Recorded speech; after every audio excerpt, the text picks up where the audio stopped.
Few yoga poses are as accessible and holistic as Cobra pose. Cobra pose is one of only a handful of postures that are taught across all levels and all styles of yoga.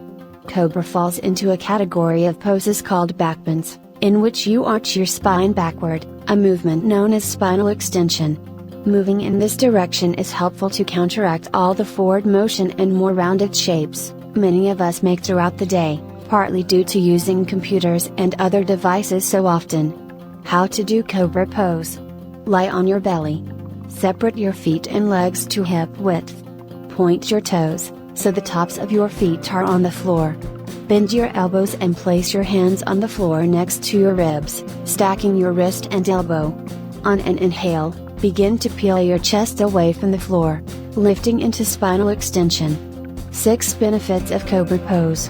1. May reduce symptoms of depression. 2. May relieve lower back pain. 3. May improve self-esteem. 4. May reduce inflammation. 5. May improve sleep. 6.